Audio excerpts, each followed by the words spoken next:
শ্রী শ্রী চণ্ডী মাতার মন্দির, পাহাড় থেকে নিচেই শ্রী শ্রী চণ্ডী মাতার মন্দির জয়চণ্ডী পাহাড়ের উপরে। ও ওয়াও! আর এটা হচ্ছে বজরংবলী মন্দির। দেখুন সিঁড়ি দিয়ে কত লোকজন উঠছে আর কত লোকজন নামছে। আজকে কত লোকজন এইভাবে সুন্দর রেলিং করে রেখেছে। দেখুন এইটা কি আছে জানি না, কিন্তু একটা ছিল দুর্গমুর্গ।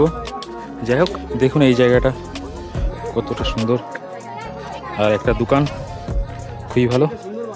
দেখুন এখানে কত সুন্দর এই পাহাড়টা, আর এই পাহাড়ের সাইডটা কেটে এই সিঁড়িটা বানিয়েছে, আর সিঁড়িগুলো খুবই সুন্দরভাবে বাঁধানো, উঠতে নামতে কারোর কোনো অসুবিধা হবে না। আর ওই যে দেখুন দোকান, এরকম মোটামুটি জায়গায় জায়গায় দোকান আছে, আর টোটাল 503 সিঁড়ি নিচে থেকে উপর পর্যন্ত।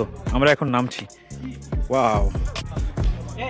এইরকম দোকানপাট সুন্দর সুন্দর বানিয়ে রেখেছে জায়গায় জায়গায়, যাতে জল টল কিনে খেতে পারে লোকজন। উঠতে কষ্ট তো হবেই সেই জন্য। আর আমরা এখন পাহাড়ের চূড়া থেকে নিচেই নামছি।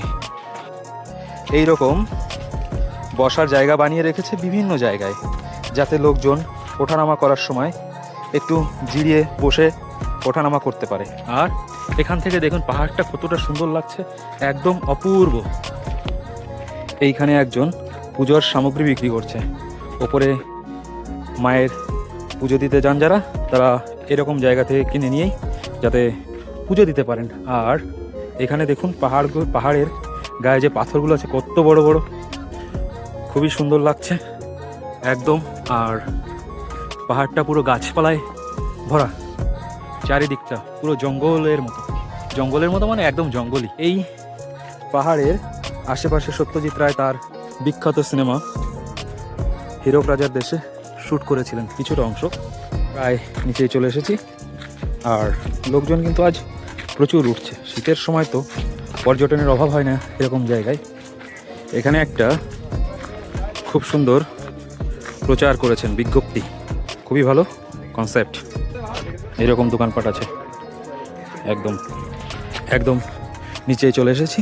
ওই যে মেইন গেট যেটা দেখা যাচ্ছে, নিচেই সুন্দর দোকানপাট আছে এরকম, আর বেশ ভালো সবই ব্যবস্থা আছে। আর আজকে এই মুহূর্তে পাহাড়ের গোড়ায় যে মাঠটা আছে, এইরকম লোকজন গাড়ি ঘোড়া নিয়ে ঘুরতে এসেছে, প্রচুর লোকজনই আছে।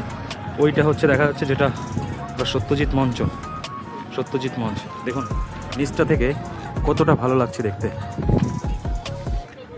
এই ভিডিওটা এখানেই শেষ। Tata, by.